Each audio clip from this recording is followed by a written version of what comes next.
8월 7일 에스라 4장 24절에서 6장 22절. 그래서 예루살렘에 있는 하나님의 성전 공사는 페르시아 왕 다리우스 2년에 이르기까지 중단되었다. 5장 성전을 재건하다. 그때 학계 예언자와 이또의 아들 스가랴 예언자가 자기들이 받들어 섬기는 이스라엘의 하나님의 이름으로 유다와 예루살렘에 사는 유다 사람들에게 예언을 하기 시작하였다. 같은 때에 스알디엘의 아들 스룹바벨과 요사닥의 아들 예수아가 예루살렘에 있는 하나님의 성전 건축 공사에 착수하였다. 하나님의 두 예언자도 그들을 도왔다.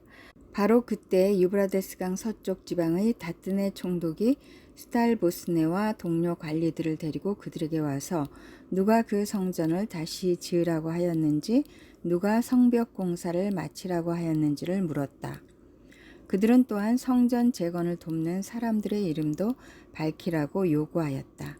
그러나 하나님이 유다의 원로들을 돌보아 주셨으므로 아무도 그 일을 막을 수 없었다. 페르시아 관리들은 이 일을 다리우스 왕에게 알리고 회답을 기다리는 수밖에 없었다. 유브라데스강 서쪽 지방의 다뜨네 총독은 스달보스네와 동료 관리들인 유브라데스강 서쪽 지방의 관리들과 함께 다리우스 왕에게 글을 올렸다. 그 글의 내용은 다음과 같다. 다리우스 임금님께서 평안하시기를 빌며 임금님께 아뢰입니다. 저희가 유다 지역에 갔을 때 그곳 백성이 크신 하나님을 모시려고 성전을 짓고 있는 것을 보았습니다. 그들은 큰 돌을 떠다가 성전을 지으며 나무를 날라다가 벽을 쌓고 있었습니다. 감독관들의 관리 아래 공사는 빈틈없이 잘 진행되어 가고 있었습니다. 그래서 저희는 원로들에게 누가 그 성전을 다시 지으라고 하였는지, 누가 성벽 공사를 마치라고 하였는지를 물었습니다. 그들이 우리에게 한 대답은 다음과 같습니다. 우리는 하늘과 땅의 주이신 하나님을 섬기는 사람입니다. 우리는 지금 허물어진 성전을 다시 짓고 있습니다. 이 성전은 본래 옛날 이스라엘의 어떤 큰 왕이 짓기 시작하여 완공하였던 것입니다. 그런데 우리의 조상이 하늘의 하나님을 노엽게 하였으므로 하나님이 우리의 조상을 갈대아 사람 바빌로니아 왕 느부갓네살의 손에 넘기셨습니다. 그가 이 전을 허물고 백성을 바빌로니아로 사로잡아 갔습니다. 그러나 고레스 왕께서 바빌로니아 왕이 된 그 첫 해에 하나님의 성전을 지으라고 칙령을 내렸습니다. 그뿐만 아니라 그는 느부갓네살이 예루살렘 성전에서 꺼내어서 바빌론 신전으로 가지고 간 성전의 금그릇과 은그릇을 그 신전에서 꺼내어 돌려주기까지 하였습니다. 그때 고레스 왕께서는 세스바사를 총독으로 임명하고 그 그릇들을 주면서 그에게 그것들을 모두 예루살렘으로 가지고 가서 성전에 두라고 하셨습니다. 또 하나님의 성전을 제자리에 다시 세우라고 말씀하셨습니다. 바로 그 세스바살이 예루살렘으로 와서 하나님의 성전 기초를 놓았습니다. 그때부터 오늘까지 줄곧 일을 하였으나 아직 다 마치지 못하였습니다. 아레오케 왕송하오나 임금님께서 바빌론의 왕실 문서 창고를 살펴보시고 정말 고레스 왕께서 예루살렘에다가 하나님의 성전을 다시 지으라고 칙령을 내리신 적이 있는지 알아보시는 것이 좋겠습니다. 그런 다음에 이 일을 어떻게 하면 좋을지를 결정하시고 일러주시기 바랍니다. 6장 고레스의 칙령이 발견되다. 이에 다리우스 왕이 명령을 내려 바빌론에서 옛 귀중본들을 두는 서고들을 조사하도록 하였다. 메데 지방 앙메다 궁에서 두루마리가 하나 발견되었는데 거기에는 다음과 같이 적혀 있다. 고레스 왕 1년에 왕께서 예루살렘에 있는 성전에 관하여 칙령을 내리시다. 희생제사를 드리던 바로 그곳에 성전을 다시 세워라. 기초를 튼튼히 다지고 성전의 높이와 너비는 각각 60자가 되게 하고 벽은 돌 3겹에 나무 1겹씩 쌓아라. 비용은 국고에서 대주어라.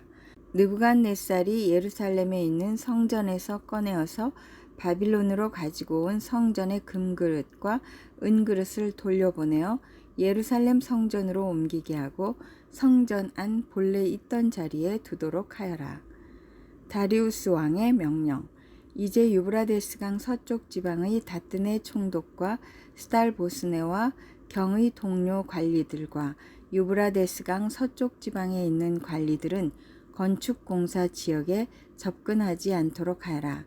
성전 짓는 일을 막지 말고 유다의 총독과 원로들이 자기들의 성전을 옛터에 짓도록 그대로 두어라. 내가 이제 지시한다. 경들은 성전을 짓는 유다의 원로들을 도와라. 성전 공사에 드는 비용은 국고에서 될 터이니 유브라데스강 서쪽 지방에서 거둔 세금에서 그 비용을 어김없이 주어서 일이 중단되지 않게 하여라. 예루살렘의 제사장들이 하늘의 하나님께 번제를 드리는데 필요하다고 하는 것들은 무엇이든지 내주어라.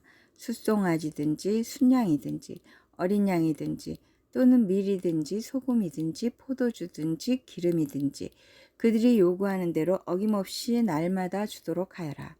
그래서 그들이 하늘의 하나님이 기뻐하시는 희생제사를 드리게 하고 왕과 왕자들이 잘 살 수 있도록 기도하게 하여라. 나는 또 다음과 같이 지시한다. 내가 내린 이 칙령을 고치는 자는 그의 집에서 들보를 뽑아서 내다 세우고 거기에 그를 매달아라. 그 집은 이에 대한 벌로 거름더미를 만들어라. 어떤 왕이나 어떤 민족이 나의 칙령을 거역하여 이것을 고치거나 예루살렘 성전을 파괴하면 거기에 이름을 두신 하나님이 그들을 없애버리실 것이다. 이것은 나 다리우스의 명령이니 경들은 지체 없이 실시하여라. 성전 봉헌. 그래서 유브라데스 서쪽 지방의 다뜨네 총독과 스달보스네와 동료 관리들은 다리우스 왕이 내린 조서에 지시된 대로 신속하게 처리하였다. 학계 예언자와 이또의 아들 스가랴가 성전 공사를 격려하였다. 유다의 원로들은 계속하여 성전을 지었고 공사는 순조롭게 진행되었다.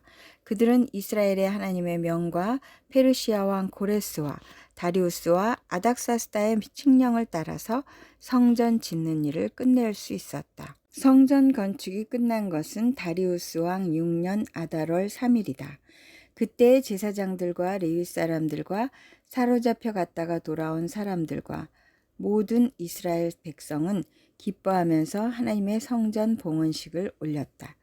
하나님께 이 성전을 바치면서 그들은 숫소 100마리와 순양 200마리와 어린 양 400마리를 바치고 온 이스라엘을 위한 속죄 제물로는 이스라엘 지파의 수대로 순염소 12마리를 바쳤다. 그렇게 한 다음에 그들은 갈래별로 제사장을 세우고 무리별로 레위 사람을 세워서 모세의 책에 기록된 대로 예루살렘에서 하나님을 섬기는 일을 맡아보게 하였다.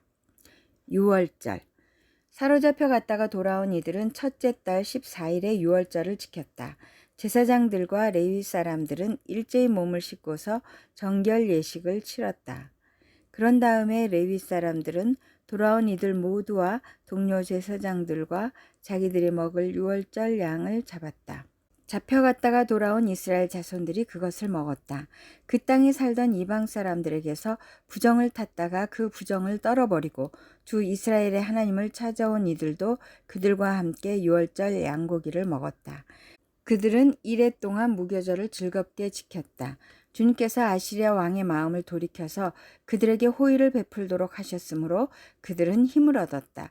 그들은 주 이스라엘의 하나님이신 하나님의 성전을 다시 지을 수 있었으므로 한없이 기뻤다. 고린도전서 3장 5절에서 23절. 그렇다면 아볼로는 무엇이고 바울은 무엇입니까? 아볼로와 나는 여러분을 믿게 한 일꾼들이며 주님께서 우리에게 각각 맡겨주신 대로 일하였을 뿐입니다. 나는 심고 아볼로는 물을 주었습니다. 그러나 하나님께서 자라게 하셨습니다. 그러므로 심는 사람이나 물 주는 사람은 아무것도 아니요 자라게 하시는 분은 하나님이십니다. 심는 사람과 물 주는 사람은 하나이며 그들은 각각 수고한 만큼 자기의 삭슬을 받을 것입니다. 우리는 하나님의 동역자요 여러분은 하나님의 밭이며 하나님의 건물입니다. 나는 하나님께서 나에게 주신 은혜를 따라 지혜로운 건축자와 같이 기초를 놓았습니다. 그런데 다른 사람이 그 위에다가 집을 짓습니다. 그러나 어떻게 집을 지을지 각각 신중히 생각해야 합니다. 아무도 이미 놓은 기초이신 예수 그리스도밖에 또 다른 기초를 놓을 수 없습니다. 누가 이 기초 위에 금이나 은이나 보석이나 나무나 풀이나 짚으로 집을 지으면 그에 따라 각 사람의 업적이 드러날 것입니다. 그날이 그것을 환히 보여줄 것입니다. 그것은 불에 드러날 것이기 때문입니다. 불이 각 사람의 업적이 어떤 것인가를 검증하여 줄 것입니다. 어떤 사람이 만든 작품이 그대로 남으면 그는 상을 받을 것이요. 어떤 사람의 작품이 타버리면 그는 손해를 볼 것입니다. 그러나 그 사람은 구원을 받을 것이지만 불 속을 헤치고 나온 듯 할 것입니다. 여러분은 하나님의 성전이며 하나님의 성령이 여러분 안에 거하신다는 것을 알지 못합니까? 누구든지 하나님의 성전을 파괴하면 하나님께서도 그 사람을 멸하실 것입니다. 하나님의 성전은 거룩합니다. 여러분은 하나님의 성전입니다. 아무도 자기를 속이지 말아야 합니다. 여러분 가운데서 누구든지 이 세상에서 지혜 있는 사람이라고 스스로 생각하거든 정말로 지혜 있는 사람이 되기 위하여 어리석은 사람이 되어야 합니다. 이 세상의 지혜는 하나님이 보시기에 어리석은 것입니다. 성경에 기록하기를 하나님께서는 지혜로운 자들을 자기 꾀에 빠지게 하신다 하였습니다. 또 기록하기를 주님께서 지혜로운 자들의 생각을 헛된 것으로 아신다 하였습니다. 그러므로 아무도 사람을 자랑하지 말아야 합니다. 모든 것이 다 여러분의 것입니다. 바울이나 아볼로나 게바나 세상이나 삶이나 죽음이나 현재 것이나 장래 것이나 모든 것이 다 여러분의 것입니다. 그리고 여러분은 그리스도의 것이요 그리스도는 하나님의 것입니다.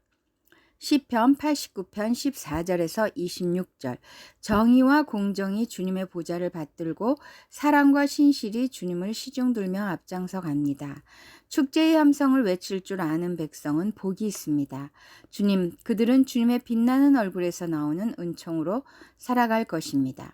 그들은 온종일 주님의 이름을 크게 외치며 주님의 의로우심을 기뻐할 것입니다. 주님께서는 그들의 영광스러운 힘이십니다. 주님의 사랑 덕분에 우리는 승리의 뿔을 높이 쳐들게 됩니다. 주님, 참으로 주님은 우리의 방패이십니다. 이스라엘의 거룩하신 하나님, 참으로 주님은 우리의 왕이십니다. 오래전에 주님께서는 환상 가운데 나타나시어 주님의 성도에게 말씀하셨습니다. 내가 용사들 위에 한 젊은 용사를 세우고 백성들 위에 내가 선택한 용사를 높이 세웠다. 나는 내 종 다윗을 찾아서 내 거룩한 기름을 부어주었다. 내 손이 그를 붙들어주고 내 팔이 그를 강하게 할 것이다. 원수들이 그를 이겨내지 못하며 악한 무리가 그를 괴롭히지 못할 것이다. 내가 오히려 그의 대적들을 그의 앞에서 격파하고 그를 미워하는 자들을 쳐부수겠다. 나는 그를 사랑하고 내 약속을 성실하게 지킬 것이며 내가 그에게 승리를 안겨주겠다. 그의 손은 바다를 치며 그의 오른손은 강을 정복하게 하겠다. 그는 나를 일컬어 주님은 나의 아버지, 나의 하나님, 내 구원의 반석입니다 하고 말할 것이다. 잠언 20장 26절 27절 지혜로운 왕은 악인을 키질하며 그들 위에 타작기에 바퀴를 굴린다. 주님은 사람의 영혼을 환히 비추시고 사람의 마음속 깊은 곳까지 살펴보신다.